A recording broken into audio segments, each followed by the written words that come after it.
I hope everyone is having a super groovy day. I actually had the chance to go into my preschool son's class today and read Cat in the Hat. So that's why I'm wearing a tie that actually has Cat in the Hat on it.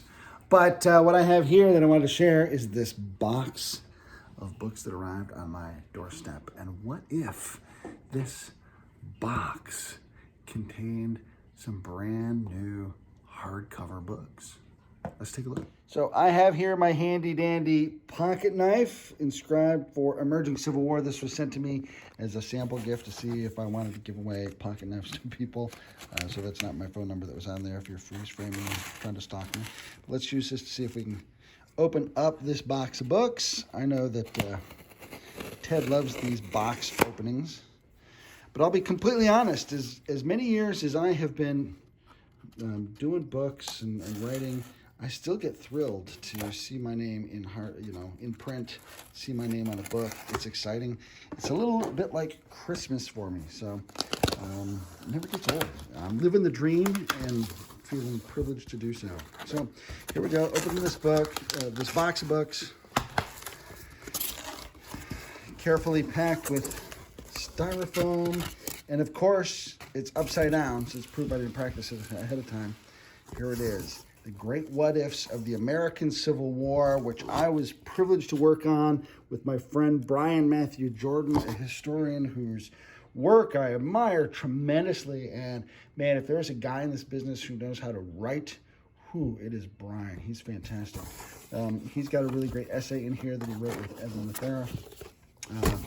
And it's just got a great lineup of stuff. So looking forward to it. This is a Chris Heisey photo on the cover. This is Oliver Otis Howard in the snow at Gettysburg, and he's just blasted by the snow. We put the cover in black and white, and it's on a matte finish rather than a glossy finish. So this is really a sharp looking book. And as I open it up, which I hate to do because I'm going to open this up, there'll be a typo here someplace because that's the way this always works. Here's Chris White's book, Chris White's essay, What If Stonewall Jackson Had Not Been Shot? Chris is one of the great Stonewall Jackson skeptics and just loves to talk about that. There's a map to go with my own book on what ifs of the North Anna campaign. So, gosh, just on first blush and not being able to look too closely so I don't see typos, it's looking great. And there's a photo in here of Pete Soros, the alternative history writer who was kind enough to write the foreword.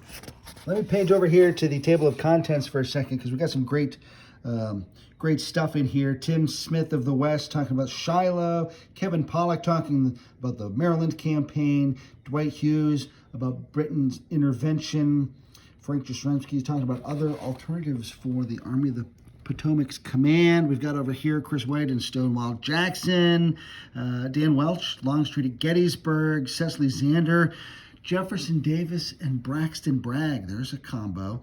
Again, talking about North Anna River. From my perspective, Kristen Trout's going to talk about Sterling Price's 64 Missouri expedition. Jonathan Noyalis talking about Lincoln's re-election. And as I mentioned, we've got an essay from Brian Matthew Jordan and Edwin Lethera about Lincoln if he had not been assassinated. And Bart Myers, what if Lee had waged a guerrilla warfare campaign? And I got to give a shout out to the list of maps from Edward Alexander, who does some great cartography for us here. And here's another Chris Heisey photo. Just great stuff here. So super excited about this. Ted Savas, thank you very much. I hope readers really have a lot to enjoy here. And when they get to the end, I hope it's leaving them wanting more. And they're sort of maybe scratching their heads saying, gosh, what if there was a second book? Of course, there'll be an Emerging Civil War symposium about the Great Ifs of the Civil War built around this book coming up the first weekend in August of 2022. It's Stevenson Ridge in Spotsylvania.